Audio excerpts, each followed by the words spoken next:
I know I said I would update. Here's my old post. On Monday, but I went down, so I'm a little late. Sorry. It gets pretty uncomfortable or dark, and I can't add more than one TW, it seems. Or maybe I'm too emotional to figure it out right now, ick. So I wanted to warn you before you read on. I took the trip with Tran, and we visited a city where another mutual friend lives, star F35. And we did have fun, but then they sat me down.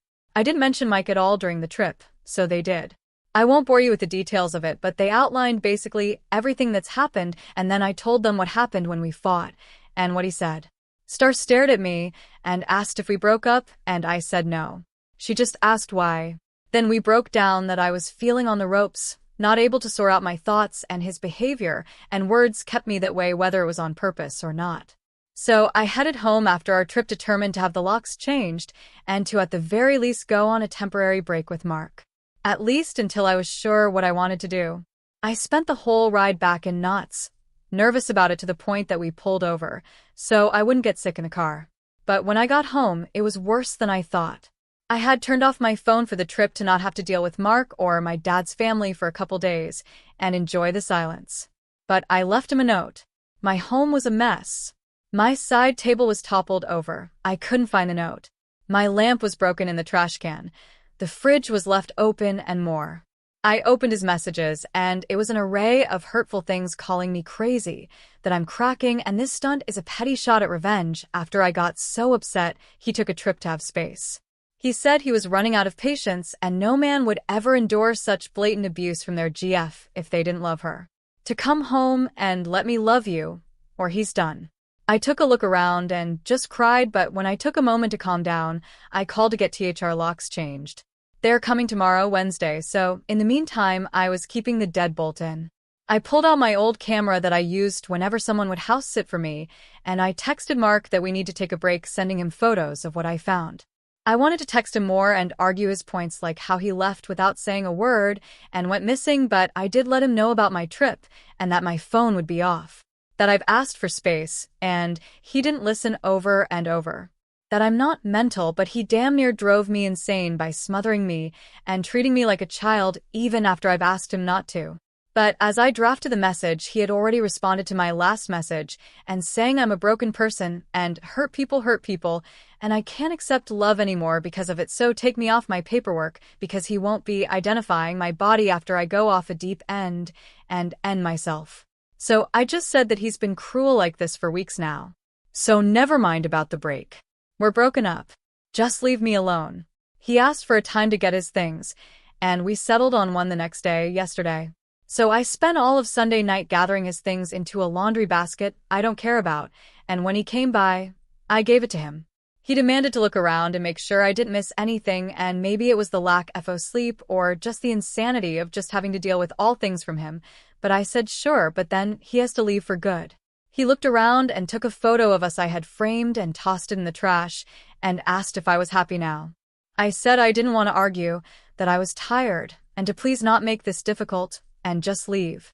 He got really close to me, grabbed my face, and kissed me. I tried to pull away, but he held me too tight. Then he shook me by the shoulders, asking if I was really throwing us away in my grief. He said I wasn't thinking, and I need to settle down. He tried to kiss me again, and I turned away and told him to let go of me. He said, "It's bullshit that you let go of what you love. I love you. I'm not letting you go." That was when I got scared. And I told him about the camera. I lied and said I had put a few up and it saves on the cloud. I've asked him to let me go and leave, and I have it recorded that I did, so he needs to let me go and leave. I think he believed me enough, because he eventually did. But he shoved me hard enough that I tripped into the seat behind me.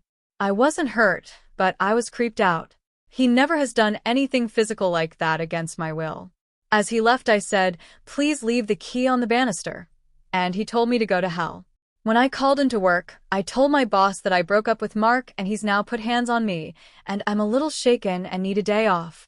My boss asked me if I felt safe at home, and I said no. He suggested I physically come into the office for a bit to get out of there and at least be safe, and then we can figure out the rest. I did, and my boss asked me a lot of questions about what happened. I broke down and told him everything, and that Mark still has a key. The locks will be changed by Wednesday, but right now I am just freaking out. He convinced me to call the police. Then Tran. So, I'm staying with her at least until the locks are changed. Now there is a police report, and since watching the footage from my cam, I have a temporary restraining order request in. In the meantime, he's not allowed to be anywhere I am, even if the request ends up being denied. I don't know how that works, but it fell under domestic abuse, and my boss was adamant about getting the request in. Mark called me and left a screaming voicemail that I was a liar and a bitch for the report. That he will fight it because I don't tell him what to do and I am mental for this. He claims her never touched me maliciously and whatever I told them was a lie and over-exaggerated. Then he texted articles about BPD, psychotic breaks, and how men can after from emotional abuse from their spouses and the spouses getting away with it. As advised, I didn't answer or reply anything. I just forwarded it to the police. I am working remotely from Tran's house, but I haven't gotten anything done. I wanted to try, but I can't concentrate on it. Losing Dad made me feel so alone, and now I really am alone. I don't have anyone anymore. My stepmother has offered to let me stay with her, but she just reminds me of Dad, and she and I aren't close really. The thought just makes me sad. So here I am writing out how my life is in Paces to Strangers. You are right. I am so fucking stupid.